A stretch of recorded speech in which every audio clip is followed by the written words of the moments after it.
Good morning my dear students. അപ്പം നമ്മൾ പറഞ്ഞു വന്നത് പെർസെപ്ഷനിൽ എന്തുണ്ടാവാനുള്ള ചാൻസ് ഉണ്ട്, ഫോൾട്ട് വരാനായിട്ടുള്ള ചാൻസ് ഉണ്ട്. അപ്പം നമ്മൾ ഫോൾട്ട് വന്നിട്ടുണ്ടെങ്കിൽ അതൊരു പ്രോബ്ലം ആയിരിക്കും. ഇപ്പം നമ്മളുടെ ഒരു ഇൻഡിവിജ്വൽ കേസിലാണെങ്കിൽ നമ്മൾ മറ്റുള്ളവരെ എല്ലാം കൊണ്ട് തെറ്റിദ്ധരിച്ചിട്ടുണ്ടെങ്കിൽ നമ്മളുടെ റിലേഷൻഷിപ്പിനെ അത് എഫക്ട് ചെയ്യുന്നതായിരിക്കും. അപ്പൊ ഒന്ന് ആലോചിച്ച് നോക്കിയ ഒരു ഓർഗനൈസേഷനിലെ മാനേജർക്ക് പെർസെപ്ഷനിൽ ഫോൾട്ട് വന്നാലത്തെ സ്ഥിതി എന്തായിരിക്കും? അതുകൊണ്ട് തന്നെ പെർസെപ്ഷനിൽ ഫോൾട്ട് വരാതെ നോക്കേണ്ടത് വളരെ അത്യാവശ്യമാണ്. അപ്പൊ അതിനുള്ള സ്ട്രാറ്റജീസ് ആണ് for improving perceptual skills. Perceptual skills improve ചെയ്യാനായിട്ട് എന്തൊക്കെ സ്ട്രാറ്റജീസ് ആണ് നമ്മൾ യൂസ് ചെയ്യേണ്ടത്? ഫസ്റ്റ് ആയിട്ടുള്ളതാണ് നോയിങ് വൺ സെൽഫ് ആക്യുറേറ്റ്ലി. നമ്മളെ തന്നെ നമ്മൾ നന്നായിട്ട് അറിയാം. കുറെ ആൾക്കാരുണ്ട്, അവരെ കാര്യം നോക്കല്, ഇവരെ കാര്യം നോക്കല്, അവരെ പറ്റി പറഞ്ഞിരിക്കല്, ഇവരെ പറ്റി പറഞ്ഞിരിക്കലൊക്കെ അവരവരെ കാര്യം ചിന്തിക്ക പോലുമില്ല. കുറേ നാള് കഴിയുമ്പോഴാണ് അവരവരെ ഒന്നും ആയിട്ടില്ല, അല്ലെങ്കിൽ അവരവരൊന്നും ചെയ്തിട്ടില്ല എന്ന് റിയലൈസ് ചെയ്യുന്നത്. ഇപ്പൊ നിങ്ങളുടെ നാട്ടിൻ പുറത്തൊക്കെ നിങ്ങളൊന്ന് നോക്കിയാൽ കാണാനായിട്ട് സാധിക്കും. ചില വീടുകളിൽ സ്ത്രീകളൊക്കെ ഇരുന്ന് വർത്തമാനം പറഞ്ഞ് അങ്ങനെ ഇരിക്കുന്നുണ്ടായിരിക്കും. അവര് ശരിക്കും ഫാമിലി തന്നെ ശരിക്കും നോക്കുന്നുണ്ടായിരിക്കില്ല, വീട് ക്ലീൻ ചെയ്യുന്നുണ്ടാവില്ല, ഡ്രസ്സുകൾ ശരിക്കും വാഷ് ചെയ്ത് എടുത്ത് വെച്ചിട്ടുണ്ടായിരിക്കില്ല, അടുക്കളയില് പാത്രങ്ങള് നല്ല വൃത്തിയിലാക്കി വെച്ചിട്ടുണ്ടായിരിക്കില്ല, അവര് പുറത്ത് ജോലിക്ക് പോകുന്നുണ്ടാവില്ല. എന്നിട്ട് അവര് പറയും, അയ്യോ ഒന്നിനും നേരില്ല എന്ന് പറയും, ഒന്നിനും നേരില്ല. പക്ഷെ അറ്റ് ദ സെയിം ടൈം നമ്മൾ വേറെ ചില വ്യക്തികളെ നമ്മൾ നോക്കുമ്പോൾ അവര് ഒരു ടീച്ചറായിരിക്കാം, ബാങ്കിൽ പോകുന്നുണ്ടായിരിക്കാം, ഒന്നിനും പറ്റില്ലെങ്കിൽ ഒരു അവരവരുടെ വിദ്യാഭ്യാസ യോഗ്യത അനുസരിച്ച് എന്തെങ്കിലും ഫാമിലിനെ സപ്പോർട്ട് ചെയ്യാനായിട്ട് ഒരു തുണിക്കടയിൽ പോയിരിക്കുന്നുണ്ടായിരിക്കും, അല്ലെങ്കിൽ എന്തെങ്കിലുമൊക്കെ ഒരു കുറിക്കമ്പനിയിൽ പോയിട്ടിരിക്കുന്നുണ്ടായിരിക്കും, എന്തെങ്കിലുമൊക്കെ ചെയ്യുന്നുണ്ടായിരിക്കും. അവരുടെ വീട്ടില് നല്ല നീറ്റായിരിക്കും, എല്ലാ കാര്യങ്ങളും പക്ക ക്ലിയർ ആയിട്ട് പോകുന്നുണ്ടായിരിക്കും. ഈ രണ്ട് ലേഡീസിനും 24 മണിക്കൂർ തന്നെയാണുള്ളത്. അവൻ നമ്മളുടെ നാട്ടില് ചിലരിങ്ങനെ ഇരുന്ന് ഇങ്ങനെ വർത്തമാനം പറഞ്ഞിരിക്കുന്നുണ്ടായിരിക്കും. റൂട്ടിൽ കൂടെ ഓരോരുത്തരെ പോണവരെ പറ്റി ഇങ്ങനെ നോക്കി സംസാരിച്ചു കൊണ്ടേയിരിക്കും. അപ്പുറത്തെ വീട്ടിലാരെങ്കിലും അനങ്ങണമൊക്കെ കണ്ടുകഴിഞ്ഞാൽ അവരെവിടേക്ക് പോണു അത് അന്വേഷിച്ചു കൊണ്ടിരിക്കുന്നുണ്ടായിരിക്കും. അങ്ങനെ അങ്ങനെ അങ്ങനെ അങ്ങനെ ഇരിക്കും. കുറേ നാൾ കഴിയുമ്പോൾ ഈ റൂട്ടിൽ കൂടെ പോയവരൊക്കെ, നടന്നു പോയവരൊക്കെ വണ്ടിയിലും ഇതിലൊക്കെ പോകുന്നുണ്ടാവും. അടുത്ത വീട്ടുകാരും എന്തെങ്കിലുമൊക്കെ ഡെവലപ്മെന്റ് ഒക്കെ ആയിട്ടുണ്ടാവും. കുറെ കഴിയുമ്പോഴാണ് റിയലൈസ് ചെയ്യുന്നത്, അയ്യോ എന്തോ ഇങ്ങനെയൊക്കെ ആണല്ലോ. അപ്പോഴേക്കും കാലം കടന്നു പോയിട്ടുണ്ടായിരിക്കും. ഒന്നും ചെയ്യാൻ പറ്റില്ല. അപ്പൊ അതെന്തുകൊണ്ടാണ് അത് സംഭവിച്ചത്? ആ വ്യക്തിനെ പറ്റിയിട്ട് ആ വ്യക്തിക്ക് അറിയില്ലായിരുന്നു. ആ വ്യക്തി മറ്റുള്ളവരെ കാര്യങ്ങളൊക്കെ നോക്കിയിട്ട് ഞാൻ എങ്ങനെയാണെന്ന് അറിഞ്ഞില്ല. അതുകൊണ്ട് തന്നെ മറ്റുള്ളവരെ പെർസെപ്ഷൻ ചെയ്തതൊക്കെ തെറ്റായി. അതൊക്കെ ആർക്ക് തന്നെ അഡ്വേഴ്സ് ആയിട്ട് വന്നു? ആ വ്യക്തിക്ക് തന്നെ അഡ്വേഴ്സ് ആയിട്ട് വന്നു. ഒരു എക്സാമ്പിൾ ഞാൻ പറഞ്ഞതാണ്, നിങ്ങൾക്ക് നിങ്ങളുടെ നാട്ടിൻപുറത്തൊക്കെ അത് മനസ്സിലാക്കാവുന്നതേ ഉള്ളൂ. അപ്പോ ആദ്യം തന്നെ എന്താ വേണ്ടത്? നമുക്ക് നമ്മളെ തന്നെ മനസ്സിലാക്കണം. നമ്മൾ എങ്ങനെയുള്ളവരാണ്, നമ്മളുടെ ക്വാളിറ്റീസ് എന്തൊക്കെയാണ്, നമ്മൾ എങ്ങനെയാണ്, നമ്മൾ എന്തിനൊക്കെയാണ് വാല്യൂ കൊടുക്കുന്നത്, എന്തിനൊക്കെയാണ് നമ്മൾ വിശ്വസിക്കുന്നത്, നമ്മുടെ കൾച്ചർ എങ്ങനെയാണ്, നമ്മളുടെ ഗോൾ എന്താണ്, നമ്മളുടെ അങ്ങനെ അങ്ങനെ അങ്ങനെയുള്ള എല്ലാ കാര്യങ്ങളും നമുക്ക് അറിഞ്ഞിട്ടുണ്ടെങ്കിൽ നമ്മൾ എന്ത് മറ്റുള്ളവരെ മിസ്പെർസീവ് ചെയ്യുന്നത് നമ്മൾ കുറയുന്നതായിരിക്കും. ഒന്നാമത്തെ നേരം ഉണ്ടാവില്ല അവിടെ കാര്യം. രണ്ടാമത്തത് നമ്മളുടെ ഗോളും നമ്മളുടെ ഇതിലാണ് നമ്മൾ ഇമ്പോർട്ടൻസ് കൊടുക്കുന്നത്. അപ്പൊ അതനുസരിച്ചായിരിക്കും നമ്മൾ മറ്റുള്ളവരെ പെർസീവ് ചെയ്യുന്നത്, അല്ലേ? അങ്ങനെ ചെയ്യല്ലോ. അപ്പൊ ആ പെർസെപ്ഷൻ കുറെയൊക്കെ കറക്റ്റ് ആയിട്ട് വരും. നമ്മൾ കറക്റ്റ് ആയിട്ടാണ് നിൽക്കുന്നത്, നമ്മളുടെ സ്റ്റാൻഡ് ശരിയാണ്. അപ്പൊ ആദ്യം തന്നെ നമുക്ക് വേണ്ടത് പെർസെപ്ച്വൽ സ്കിൽസ് ഡെവലപ്പ് ചെയ്യാനായിട്ട് ആദ്യം തന്നെ വേണ്ടതാണ്, എന്താണ് ആദ്യം തന്നെ വേണ്ടത്? Knowing oneself accurately. നമ്മളുടെ മറ്റുള്ളവരുടെ ബിലീഫ്സ്, ഫീലിങ്സ്, എക്സ്പീരിയൻസ് ഒക്കെ നമ്മൾ മനസ്സിലാക്കേണ്ടതാണ്. അതോടൊപ്പം തന്നെ ടീം മെമ്പേഴ്സിന്റെ ഇടയിൽ നമ്മൾ കുറച്ച് അഡ്ജസ്റ്റ്മെന്റിനൊക്കെ തയ്യാറാകണം. അങ്ങനെ കുറെ കാര്യങ്ങളൊക്കെ ചെയ്തിട്ടുണ്ടെങ്കിൽ ഒരു പരിധി വരെ പെർസെപ്ഷൻ നമ്മുടെ കറക്റ്റ് ആകാനായിട്ട് ചാൻസ് ഉണ്ട്. അപ്പൊ ഫസ്റ്റ് പോയിന്റ് ആണ് സ്ട്രാറ്റജീസിൽ നോയിങ് വൺ സെൽഫ് ആക്യുറേറ്റ്ലി. രണ്ടാമതായിട്ടുള്ളതാണ് എംപത്തൈസ് വിത്ത് അതേഴ്സ്. എന്താണ് എംപതി എന്ന് പറയുന്നത്? മറ്റുള്ളവരുടെ ഫീലിങ്സ് നമ്മൾ മനസ്സിലാക്കുന്നത്. മറ്റുള്ളവരുടെ അവര് എങ്ങനെയാണ് അതിനെ കാണുന്നത്, എങ്ങനെയാണ് അതിനെ എടുക്കുന്നത് എന്നുള്ളത് നമ്മൾ ആക്കുന്നതിനെയാണ് എമ്പതി എന്ന് പറയുന്നത്. അപ്പൊ ഇപ്പൊ ഒരാൾ ആകെ വിഷമിച്ചൊക്കെ ഇരിക്കുകയാണ്. അപ്പൊ നിങ്ങളെ കണ്ടപ്പോ ചിരിച്ചില്ല. അപ്പൊ നിങ്ങൾ മനസ്സിലാക്കുന്നു, അയ്യോ അങ്ങനെയാണ്, അത് ഭയങ്കര വിഷമായിട്ട് ആളിരിക്കുകയായിരുന്നു, അതുകൊണ്ടാണ് എന്നെ കണ്ടപ്പോ തീരെ മൈൻഡ് ചെയ്യാഞ്ഞത്. അപ്പൊ നിങ്ങൾക്കത് മനസ്സിലായിട്ടുണ്ടെങ്കിൽ എന്തെങ്കിലും വിഷമം ഉണ്ടാകുമോ?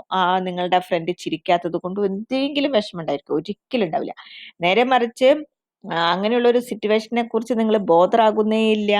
ആ വ്യക്തി എന്തുകൊണ്ടാണ് ചിരിക്കാഞ്ഞത് എന്നുള്ളതിനെ കുറിച്ച് നിങ്ങൾ ചിന്തിക്കുന്നേ ഇല്ല. ഓ എന്താ ഗമ, അവള് എന്നെ കണ്ടിട്ട് മൈൻഡേ ചെയ്തില്ല. അങ്ങനെയാണ് വിചാരിച്ച നിങ്ങളുടെ പെർസെപ്ഷൻ ടോട്ടലി ഫോൾട്ട് ആയിട്ട് വരുന്നതാണ്. അപ്പൊ നമ്മൾ എന്താണ് നമ്മൾ നോക്കേണ്ടത്? ഒരു വ്യക്തി എങ്ങനെയാ എന്തുകൊണ്ടാണ് അങ്ങനെ പെരുമാറിയത്? എന്തിനും ഒരു റീസൺ ഉണ്ടായിരിക്കും. ആ റീസൺ നമ്മൾ അറിയുകയാണെങ്കിൽ മെജോറിറ്റി അത് നമുക്ക് ഒരു പ്രോബ്ലം ആയിട്ട് വരില്ല. വളരെ കുറച്ച് നമുക്കതൊരു പ്രോബ്ലം ആയിട്ട് വരുന്നേ ഉള്ളൂ. അപ്പൊ എമ്പത്തൈസ് ഉണ്ടായിരിക്കേണ്ടതാണ്. പിന്നെ വരേണ്ടതാണ്, നമ്മൾ എപ്പോഴും ഒരു പോസിറ്റീവ് ആറ്റിറ്റ്യൂഡിൽ നിൽക്കേണ്ടതാണ്. ഒരിക്കലും നമ്മൾ നെഗറ്റീവ് ആറ്റിറ്റ്യൂഡിൽ ഒരാളോട് സംസാരിക്കുകയോ അങ്ങനെയൊന്നും പാടില്ല. അപ്പൊ അങ്ങനെയാണെങ്കിലും നമ്മളുടെ പെർസെപ്ഷൻ കുറെയൊക്കെ ശരിയായിരിക്കും. പിന്നെ ഇംപ്രഷൻ ഫോർമേഷൻ, നല്ലൊരു ഇംപ്രഷൻ നമ്മൾ എല്ലാവർക്കും അങ്ങനെ തന്നെയായിരിക്കും അല്ലേ? ഇപ്പൊ ഞാനിപ്പോ നിങ്ങളുടെ അടുത്ത് ക്ലാസ് എടുക്കാൻ വന്നിരിക്കുമ്പോ അപ്പൊ അങ്ങനെ വിചാരിക്കണം, നല്ല ഇംപ്രഷൻ ഉണ്ടായിരിക്കണം കുട്ടികൾക്ക്, ഞാൻ പറയുന്നതൊക്കെ വളരെ ഇംപ്രസ്ഡ് ആയിരിക്കണം എന്നുള്ളത്. അത് എല്ലാവർക്കും, ഇപ്പൊ നിങ്ങൾക്കാണെങ്കിലും വീട്ടിൽ നിന്ന് നിങ്ങൾ നല്ല അയ്യോ ഇന്ന് ഇപ്പൊ യൂണിഫോം അല്ലെങ്കിലോ എന്തായിരിക്കും, അയ്യോ ഇന്ന് ഏത് ഡ്രസ്സ് ഇടാം, അല്ലെങ്കിൽ നാളെ ഏത് ഡ്രസ്സ് ഇടും, തലേദിവസം തന്നെ വിചാരിക്കുന്നുണ്ടായിരിക്കും ആ ഡ്രസ്സ് ഇടാം, മറ്റേത് അയ്യോ അത് കുറെ കഴിഞ്ഞ ആഴ്ചയൊക്കെ ഇട്ടതാണ്, അത് ഇട്ടുണ്ടെങ്കിൽ എനിക്ക് അത് മാത്രമേ ഉള്ളൂ എന്ന് ഫ്രണ്ട്സ് വിചാരിച്ചല്ലോ. അപ്പൊ എല്ലാവരെയും ഇംപ്രസ് ചെയ്യാനായിട്ട് നല്ല ഡ്രസ്സിങ്ങിലായിരിക്കാൻ നമുക്ക് ഇഷ്ടമുണ്ടായിരിക്കും. അങ്ങനെ ഓരോ കാര്യങ്ങളും ഇപ്പോ നിങ്ങളോട് സെമിനാർ എടുക്കാൻ പറയണം. നിങ്ങളോട് സെമിനാർ എടുക്കാൻ പറയുമ്പോൾ നിങ്ങൾ എന്തായിരിക്കും, എല്ലാവർക്കും അതൊരു ഇഷ്ടാവണം എൻ്റെ സെമിനാർ, അങ്ങനെ വിചാരിച്ചിട്ടായിരിക്കും നിങ്ങൾ അത് പ്രിപ്പയർ ചെയ്യുന്നത്. അപ്പൊ അങ്ങനെ എനിവേ നമ്മൾ ഇംപ്രഷൻ ഫോർമേഷൻ ചെയ്യേണ്ടതാണ്. പക്ഷേ അതിന് എന്തുണ്ടായിരിക്കേണ്ടതാണ്, പെട്ടെന്നൊരു ഇംപ്രഷൻ ഫോർമേഷൻ ഉണ്ടാകാനായിട്ട് നോക്കരുത്. അങ്ങനെ നമ്മൾ പെട്ടെന്ന് ഉണ്ടാക്കാൻ നോക്കിയിട്ടുണ്ടെങ്കിൽ എന്തായിരിക്കും, അതാകെ ഇതായിട്ട് പോകും. നമ്മൾ അതിന് വേണ്ടിയിട്ട് നല്ല ഈ സെമിനാർ എടുക്കാനായിട്ട് ഇംപ്രഷൻ ഉണ്ടാക്കണം. ആ സെമിനാറിനേക്കാൾ 5 മിനിറ്റ് മുന്നല്ല അത് ഇംപ്രഷൻ ഉണ്ടാക്കേണ്ടത്. അപ്പൊ ആ ഇംപ്രഷൻ ഉണ്ടാക്കേണ്ടത് കുറച്ച് ദിവസങ്ങൾക്ക് മുൻപ് തന്നെ നിങ്ങൾ വർക്ക് ചെയ്യണം, ഹോംവർക്ക് ചെയ്യേണ്ടതായിരുന്നു. അപ്പൊ അങ്ങനെ ഒരു ഇതുണ്ടാക്കേണ്ടതാണ്. പിന്നെ കമ്മ്യൂണിക്കേറ്റിംഗ് ഓപ്പൺ ആയിട്ട് കമ്മ്യൂണിക്കേറ്റ് ചെയ്യേണ്ടതാണ്. ഇപ്പൊ നിങ്ങളുടെ ഫ്രണ്ട്സ് ഒക്കെ ഇന്നലെ വന്നില്ല, അപ്പൊ എന്താ ഇന്നലെ നീ വരാഞ്ഞത്, ഇന്നലെ കണ്ടില്ലല്ലോ, എന്ത് പറ്റി? അത് ഇന്ന് ഞങ്ങളുടെ കാലഘട്ടത്തിലൊക്കെ ആണെങ്കിൽ, ഞങ്ങൾ പഠിക്കുന്ന കാലത്തൊക്കെ പിറ്റേ ദിവസം വരുമ്പോഴാണ് ചോദിക്കുക എന്താ ഇന്നലെ പറ്റിയത് എന്നൊക്കെ ചോദിക്കുക. നിങ്ങൾക്ക് അതിന്റെ വിഷയമേ വരുന്നില്ല. ഇന്ന് ഞാൻ ക്ലാസ്സിൽ വരുന്നില്ല എന്ന് രാവിലെ തന്നെ നിങ്ങൾക്ക് മെസ്സേജ് കിട്ടിയിട്ടുണ്ടായിരിക്കും. അപ്പൊ റീസൺ, ചില കുട്ടികൾ അങ്ങനെ ഒരു മെസ്സേജ് അയച്ചില്ല, ഒന്നും അറിയിച്ചില്ല. ക്ലാസ് കഴിഞ്ഞിട്ട് ഇന്ന് ഞാൻ വന്നില്ലല്ലോ, എന്തൊക്കെ ഉണ്ടായി എന്നുള്ളതൊന്നും ചോദിച്ചില്ല, മിണ്ടാണ്ട് പിറ്റേ ദിവസം വന്നു. അപ്പൊ നിങ്ങളതിന് രാത്രിയൊക്കെ എന്താ നീ ഇന്ന് വരാൻ റിപ്ലൈ ഒന്നും കിട്ടില്ല, എന്തായിരിക്കും എന്തായിരിക്കും ഉണ്ടാവാം. അപ്പൊ എന്ത് കാര്യങ്ങളും നല്ല ഒരു പെർസെപ്ഷൻ കറക്റ്റ് ആകണമെന്നുണ്ടെങ്കിൽ കമ്മ്യൂണിക്കേഷൻ, നമ്മളുടെ ഓർഗനൈസേഷനിലെ കമ്മ്യൂണിക്കേഷൻ കറക്റ്റ് ആകണം. അതുപോലെ തന്നെ comparing one's perception with that of others. നമ്മളുടെ പെർസെപ്ഷൻ, ഇപ്പൊ നിങ്ങളുടെ പെർസെപ്ഷൻ നിങ്ങളുടെ ഫ്രണ്ടായിട്ട് കമ്പയർ ചെയ്യുക. അപ്പോഴാണ് ഞാൻ എങ്ങനെയാണ് അതിനെ കണ്ടത്, ശരിയായില്ല അല്ലേ, അത് അങ്ങനെ ചിന്തിച്ചത് ശരിയായില്ല, അങ്ങനെയൊക്കെ നിങ്ങൾക്ക് തോന്നും. അതുപോലെ തന്നെ മാനേജേഴ്സും അപ്പൊ അങ്ങനെയാവുമ്പോൾ എന്തുണ്ടായിരിക്കും, നമ്മളുടെ വീക്ക് പോയിന്റ് എവിടെയാണ് എന്നുള്ളത് കണ്ടുപിടിക്കാനായിട്ട് സാധിക്കും. ഇൻട്രൊഡ്യൂസിങ് ഡൈവേഴ്സിറ്റി മാനേജ്മെന്റ് പ്രോഗ്രാംസിൽ എപ്പോഴും എന്ത് കൊണ്ടുവരേണ്ടതാണ്, ഡൈവേഴ്സിറ്റി എപ്പോഴും കൊണ്ടുവരാനായിട്ട് നോക്കേണ്ടതാണ്. അപ്പൊ ഇതൊക്കെയാണ് നമ്മളുടെ സ്ട്രാറ്റജീസ് ആയിട്ട് വരുന്നത്. ഇനി എന്താണ് പെർസെപ്ഷൻ ഇൻ ഓർഗനൈസേഷനിലെ പെർസെപ്ഷൻസ് എന്തൊക്കെയാണ്? അപ്പൊ നമ്മളുടെ ജഡ്ജ്മെന്റ് ഒക്കെ ഓർഗനൈസേഷന്റെ വർക്കിങ്ങിനെ എഫക്ട് ചെയ്യുന്നുണ്ടായിരിക്കും. അതായത് സ്ട്രെസ്, ഓർഗനൈസേഷന്റെ പെർസെപ്ഷൻ എഫക്ട് ചെയ്യും. എംപ്ലോയ്മെന്റ് ഇന്റർവ്യൂസ് നടത്തുമ്പോൾ നല്ലൊരാളെ സെലക്ട് ചെയ്യണമെന്നുണ്ടെങ്കിൽ ചില്ലറ കാര്യമല്ല. നമ്മളുടെ സെലക്ഷൻ പ്രോസസ്സ് അത് ഒരു പരിധിവരെ പെർസെപ്ഷനെയും നോക്കിയിരിക്കുന്നതായിരിക്കും. പെർഫോമൻസ് എക്സ്പെക്റ്റേഷൻ, ഓരോ എംപ്ലോയീസിനെയും അപ്പോയിന്റ് ചെയ്യുമ്പോൾ അവരിൽ നിന്ന് പെർഫോമൻസ് എക്സ്പെക്റ്റേഷൻസ് ചെയ്യുന്നുണ്ട്. അതുപോലെ തന്നെ പെർഫോമൻസ് എക്സ്പെക്റ്റേഷൻ ചെയ്യുന്നതോടൊപ്പം തന്നെ ആക്ച്വലായിട്ട് അവർ പെർഫോം ചെയ്യുമ്പോൾ അത് ഇവാലുവേറ്റ് ചെയ്യുന്നുണ്ട്. പിന്നെ എംപ്ലോയീസ് എത്രമാത്രം എഫർട്ട് എടുക്കേണ്ടതാണ്, അവർ എത്രമാത്രം ലോയൽ ആയിരിക്കണം എന്നുള്ളതും വരുന്നുണ്ട്. ഇനി specific applications of perception in organisation, ഒരു ഓർഗനൈസേഷനിൽ സ്പെസിഫിക് ആയിട്ടുള്ള അപ്ലിക്കേഷൻസ് ഏതൊക്കെയാണ് പെർസെപ്ഷൻ അപ്ലൈ ചെയ്യാനായിട്ട്? ഇന്റർവ്യൂ ചെയ്ത് പുതിയ എംപ്ലോയീസിനെ എടുക്കുമ്പോൾ വളരെ ഇമ്പോർട്ടൻ്റ് ആണ് പെർസെപ്ഷൻ.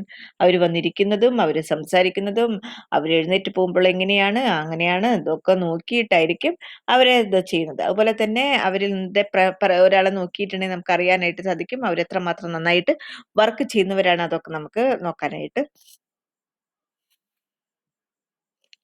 പിന്നെ വരുന്നതാണ് എത്നിക് പ്രൊഫൈലിംഗ്, അതായത് stereo typing of A group individuals.